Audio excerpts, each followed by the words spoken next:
Hi everyone, today I want to talk about Pythagoras' theorem, which is perhaps the most famous theorem in mathematics. So you know it, the square on the hypotenuse of a right-angled triangle is equal to the sum of the squares on the other two sides.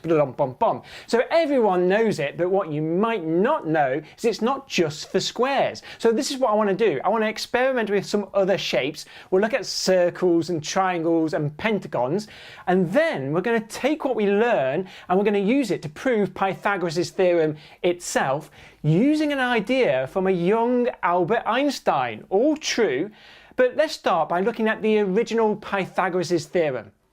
So the original theorem says take a right-angled triangle and then add a square to each side of the triangle. So we're going to have a big square and then two smaller squares.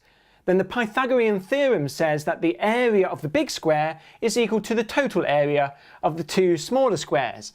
Or if we label the sides A, B and C, then the big square will have an area of C squared, and the smaller squares will have areas of A squared and B squared, and then we get A squared plus B squared equals C squared. But what about, instead of squares, I use semicircles?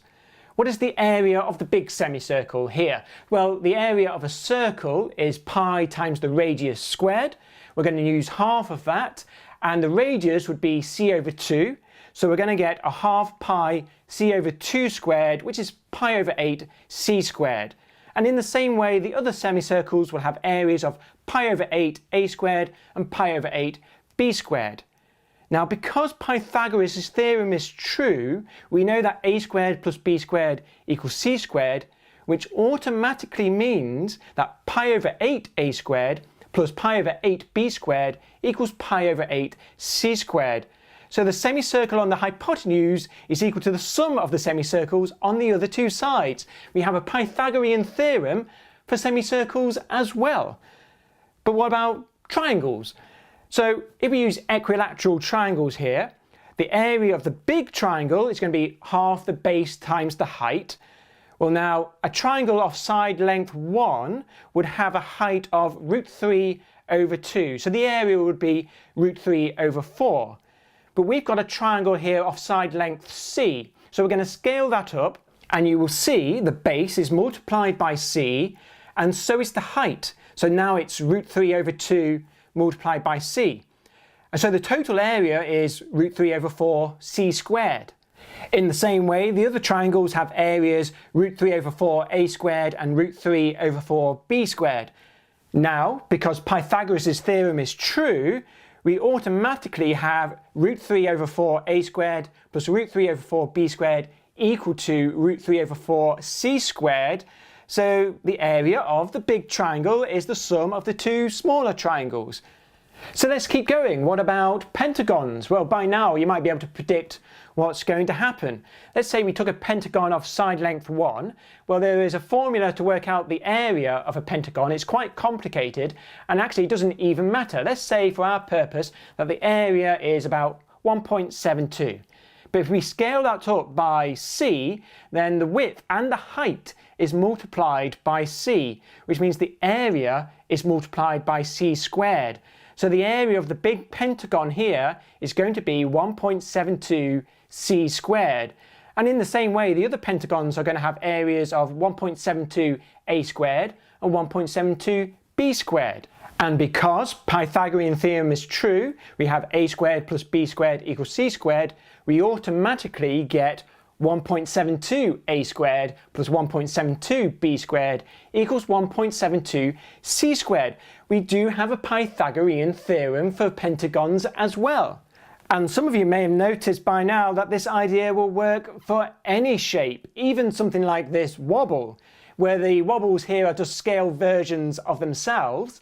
Then the wobble on the hypotenuse is equal to the sum of the wobbles on the other two sides. And that's because if we imagine a wobble of side length 1, it would have some area, let's call it a, and if we scale that up by a factor of c, the area is scaled by a factor of c squared. So because Pythagoras' theorem is true, then the areas will be equal for any shape. But now here comes the clever part. We can actually prove Pythagoras' theorem by running that argument in the opposite direction. And that's exactly what a young Albert Einstein did when, as a child, he came up with his own proof for Pythagoras' theorem. The way Einstein told the story, he was 11 years old, he was learning classic Greek maths, like the Pythagorean theorem, and he kind of found it annoying. It's a bit too wordy, kind of unnecessarily complicated, so he came up with his own proof for the Pythagorean theorem, which basically comes down to drawing one line. This is a one-line proof.